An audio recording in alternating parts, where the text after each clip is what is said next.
Good afternoon. A warm welcome to everyone at our live webinar today. My name is Jacek. I am co-founder of NeonCube, and I'll have the great pleasure of hosting this event. At NeonCube, we specialize in supporting leaders from medtech and mediatech industries in their technological transformation. We value partnership and ownership and are strong AWS advocates. I'm glad that you've joined us to talk about this incredibly current and important topic, which is blockchain in medtech and mediatech, the next step in secure and smart data management. The goal of this webinar is to demonstrate how blockchain can revolutionize trust, consent management, and interoperability in the medical and media sectors. At the end of the webinar, we'll have short Q&A session, so feel free to ask any questions. In case questions are too broad or too specific, please leave us an email and we'll make sure to reach out. Now, let me officially welcome our guest, Alexander Gura. Welcome, Alex. Hi, Jacek. Thank you for having me. Thank you for inviting me to this webinar. Alex, could you tell us a little bit about yourself? What do you do? And let's start with the first question after that, which was, could you please provide our audience with an overview of the concept of identity as it relates to its evolution from paper-based system to current approach? Fantastic, brilliant. Thank you ever so much. My name is Alexander Gura, as Jacek already mentioned, and I have a pleasure to work with a company called Teranode Group. We are a global blockchain technology company, which consists of 17 different company startups located all around the world. And we're focusing, all of those companies focuses on building blockchain-based enterprise solutions in different verticals and segments.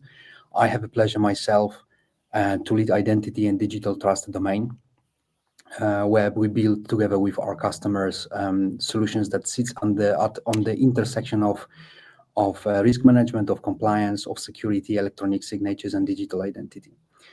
So that would be the definition of the company, the description of the company. In terms of your question that you've posed, Jacek, I think is a really good question, because someone said to me the other day that identity is almost like an air that we breathe. Like, we can't really see it, but we can't equally live without it. So the broadest definition that I can think of in terms of like what identity really is a set of unique characteristics, attributes, or data that describes either a person, a machine, an asset, or organization. So, for example, if you would focus in identity of people specifically, there were a couple of major evolution events that identity of people went through, and I think we're witnessing the third one as we speak. So the first one, obviously, we had paper-based identity, where the trust that was placed in this era of identity was specifically on the rubber stamp or the wet signature. And obviously the biggest issue with that type of identity, which was paper-based, was the authenticity of this piece of document. And the limitations, obviously, because it was paper-based, you could only authenticate yourself on front of the verifying party, only in-person use cases. Then we moved to a hybrid approach, where this paper was enhanced with a chip, with a microchip that was still placed within the paper document, and still is, like a passports or, for example, plastic ID cards. And it's the same kind of limitation, because we can only kind of use it in person. But the authenticity of those documents was greater, and it was really difficult to forge that type of document that basically describe your identity. And the third evolution that we're currently witnessing right now is digital first identity. So essentially, is identity that sits in most cases, in most of the days, within a mobile application, within your mobile device. And because it sits within your application, within the mobile device, you could essentially start authenticating and proving who you are in a remote use cases. You don't need to be anymore in person. And that also enables us to start thinking about what I call the digital proofs of anything. Like, the industry call this a verifiable claims, which is essentially a certificate that sits within your mobile application, and it enables you to explain to the verifying party things about yourself that could be personal. So, for example, my name is Alexander Gura, and I'm above 18 years old. You could have professional claims. For example, Jacek, you work as a CTO of NeonCube. This is your role, this is your capacity within the organization that you work for. You could also prove someone remotely things about your status. So, for example, let's say the person is disabled and therefore buying or acquiring different products or services online in a remote setting, they should be eligible for certain discount. Or you could, for example, also prove someone a status. Access, for example, to both digital and physical locations. So this is essentially how the identity of people is looks like. Okay, it sounds like you've described the functionalities and scope of mObywatel. Am I understanding this correctly? Yeah, yes, we can actually think about it that way. I've left Poland 15 years ago, but I am familiar of mObywatel application that is currently widely used in Poland. So it's a government-issued application that enables citizens to get access to different government services. And it also, if I'm not mistaken, enables you to store within the mobile application your electronic ID, which is dowód osobisty in Polish. You can also store driving license, if I'm not mistaken. You could store vehicle registration. So to me, mObywatel come into fruition, I think, in 2017. And it actually came in between two different events from the regulation point of view. So in 2014, European Commission began to work on the regulation that is called eIDAS. It stands for Electronic Identity Verification, Authentication, and Trust Services. And currently, mObywatel is in line, is compliant with eIDAS 1.0. Because right a year after mObywatel was issued, European Commission started to draft eIDAS 2.0, which is slightly different. It actually came into force only last year, so it took them nearly 6 years to actually get all the details right and get it in force. It's applicable since May 2024. And if I'm not mistaken, mObywatel, the Ministry of Digitalization already mentioned that they have an intention to do the gap analysis and basically bring all the requirements that comes from eIDAS 2.0 to make sure that mObywatel is actually facilitating all of this. But in a nutshell, the difference is like this. mObywatel today, it enables you to have electronic identity that stems from a physical identity that you receive from the government.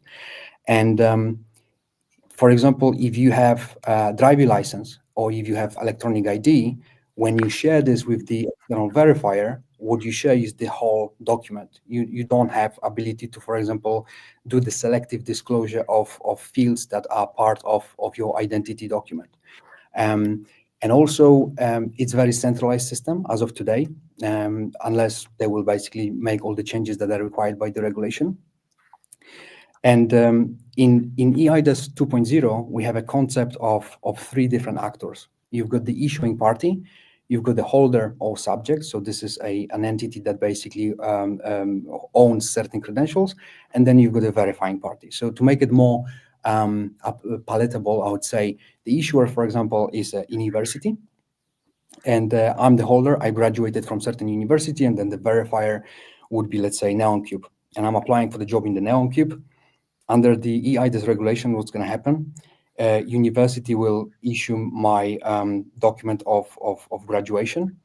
I will then receive this document and store on my physical device, on my mobile device. It won't be stored in centralized server, for example, that belongs to university. I mean, it might be still, but the actual digital proof that I'm receiving from this organization will sit within my device. And this is a great example where European Union puts a lot of emphasis on making sure that we own our data and we control how the data is being used. And then what's going to happen? I would apply to get a position in NeonCube.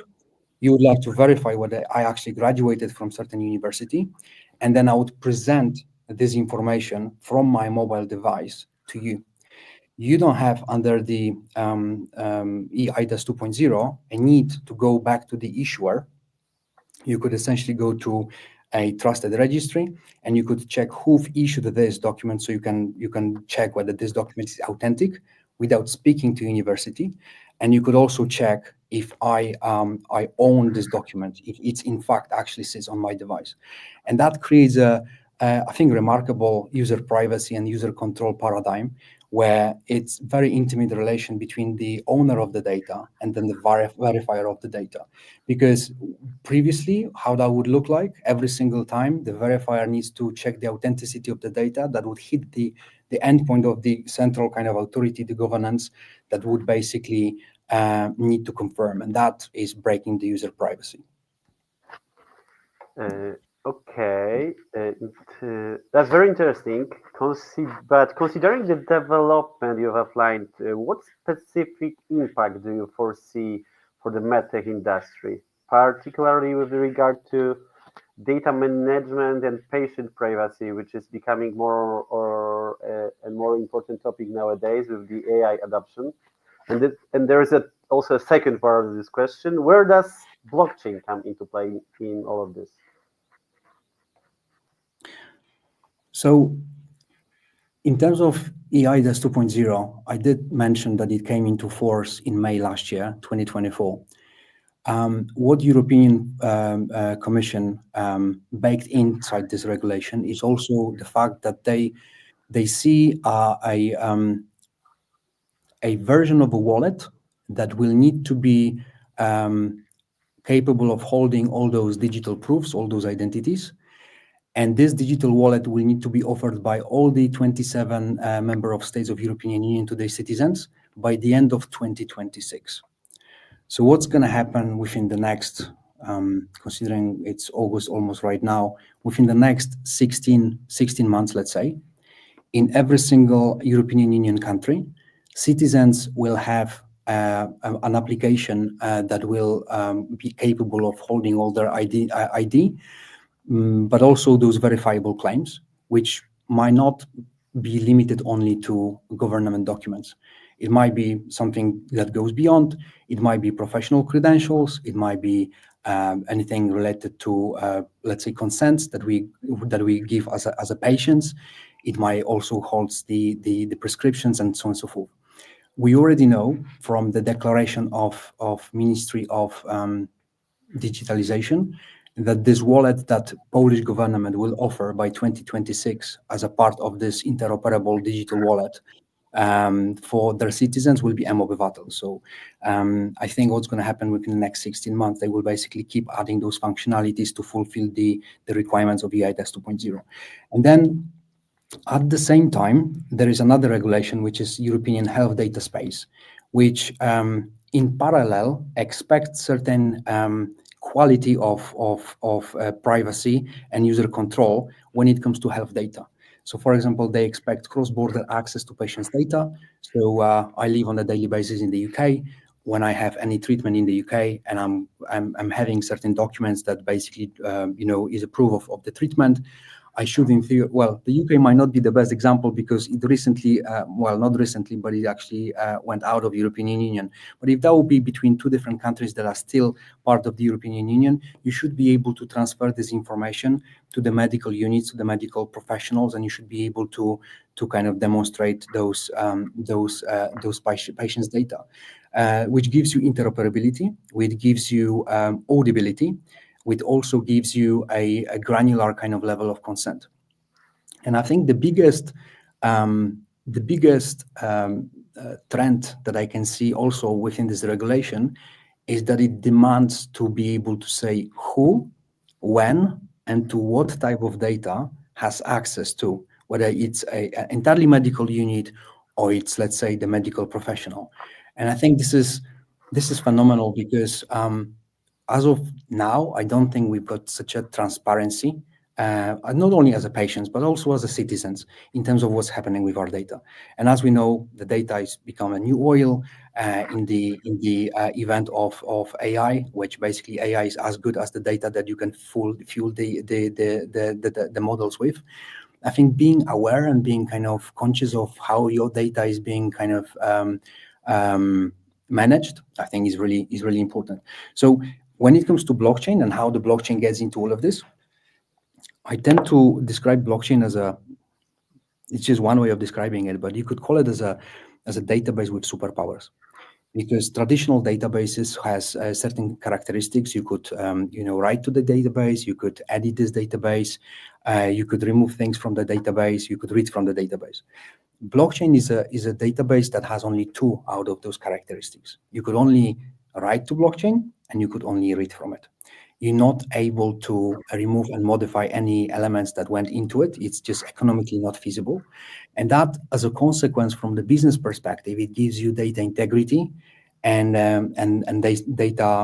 data transparency. So all those consents, for example, that patients might give for a specific professional to get access to their data, recorded on blockchain, becomes almost like evidence trial, right? And then the revocation of this consent is also being recorded. And then, for example, you've got like typical use cases where you could track patients, consents, whether granted and revoked. You could track what sort of data were shared with whom specifically, and you could also check the provenance of this data. So you could, using the verifiable credential that I've just mentioned previously, you could actually see whether this data was issued by an organization that is an authority and has a legal rights to actually issue those informations. And then if those information over the period of time would be updated, you could also record this on a blockchain. Okay, with the upcoming changes in the use of blockchain, how do these advancements align, or perhaps they don't, or potentially conflict with the principles of GDPR? What's your view on that? Yeah, I think this is, frankly saying, the most burning kind of discussion when it comes to blockchain, because by definition, I just mentioned, when you write something to blockchain, you, in theory and in practice, you should not be able to erase this data ever. And then, as we know, the GDPR, which it's RODO in Poland, if I'm not mistaken, is one of the principles of this regulation about the data protection is to be able to exercise your rights to be forgotten. So let's say I used services of certain company, and therefore, in order for them to deliver the service, they're supposed to be able to process my data. So I gave them the consent to store certain information that are considered being PII information, which is personally identifiable information, which is essentially a piece of information that can be linked back to an individual. So if that type of data would ever be written to the blockchain, I mean, that would be probably the worst thing to do. So as someone who worked in the blockchain industry for the last 4 years, I would highly advise never write a raw data, especially personal identifiable information on blockchain, because that will basically just be unlawful. So recently, the European Data Protection Board were issuing guidelines, and this is a really recent information. I think the guidelines were issued in April, a few months back, and in last month they've opened a discussion in terms of like how the data is supposed to be processed on blockchain technology in order to be aligned with the GDPR regulation. And before actually mentioning what they said, I would mention that we need to understand what sort of data apply under the GDPR versus the data that could be excluded. So in a broader terms, you could think about two types of data. You've got anonymized data and you've got pseudonymized data. So the simplest definition is the anonymized data is the data that once were sensitive, maybe even consist PII data, but they were changed and modified in such a way that they are basically irrevertibly anonymized. You never be able, applying whatever technique you want to apply, even difficult techniques, you would never be able to get back to the original raw information. So this is anonymized data, and that type of data is not part of GDPR. Once you anonymize data to this status, you don't need to worry about GDPR at all. However, you've got the second category, which is pseudonymized data. And for example, you have, let's say, the PDF that contains personally identifiable informations, and you encrypt this document where you've got encryption and decryption keys, and then let's say the decryption keys sits at the at hands of the owner of the data organization. This is not anonymized data, because on some point the keys can be stolen. There could be loads of different things that could happen. There could be, I don't know, quantum approach and kind of breaking the encryption keys and so on and so forth. So even if you encrypt the data, they still need to be treated as GDPR sensitive, and you should still put some measures in order to make sure that if anything would happen in the future that breaks the this encryption, you have all the kind of things in place to exercise this right to be forgotten. So in the light of those two broad categories, the best way to treat data on a blockchain is to basically treat blockchain as a ledger of events. And what I mean, let me just decode what I just said. So imagine you've got the PDF that contains PII data. You always store this PDF off-chain in your secure environment on AWS, whatever provider you're going to use.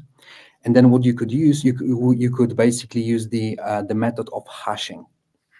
Hashing is a method where you basically apply a SHA-256 hash into the document. It generates you a 64 characters, basically a string, right? And then if you're going to perform this hashing on the document that hasn't been changed, you will always receive exactly the same 64 characters. If you would open this document and even change a dot anywhere, the next time you're going to perform hashing, you will not receive exactly the same 64 characters. And that is a very interesting technique where you could hash the document, put the hash, which is the fingerprint of this document, on the blockchain, and then you could keep your real document offline, off-chain. And then if, obviously I'm simplifying the explanation right now, but essentially if in case of audit, if you would need to prove to any third party that the document has not changed, you would basically perform the hashing, and you would explain that you would be able to demonstrate that the document is still the original document that you've changed. So that is what the European Data Protection Board advise as of today, and this is just an advisory element. I think we're all kind of waiting to see how the discussion will end on their side, and then what will be the official regulation that they will follow with. Okay, I have one final question, a little bit different than the others. So, with the ongoing adoption of eIDAS and policies such as GDPR, rollout of the European digital wallet, many European citizens are wondering whether we have right balance between digital convenience and personal data control. Should users that are not, I don't know, should citizens that are not tech savvy worry about ongoing changes, or what are your optics here? This is a very interesting question. I think at no point, I mean, this is my hope. This is only my hope. At no point we're going to be forced to use only digital kind of setup and basically not be able to communicate in our relationship with companies or public services with traditional pieces of our ID. And from the European Commission point of view, when it comes to the regulation, by 2026, all those countries will need to give citizens their wallets. By the end of 2027, all the public sector's agencies will need to accept this new way of authentication, and some of the companies obviously from the private sector as well. But I think what we're gonna end up with is basically this dual option to authenticate themselves. And if someone would like to do it online, obviously they will do it in a digital way. If someone is doing it face to face, there will be always the equivalent that we will be able to use.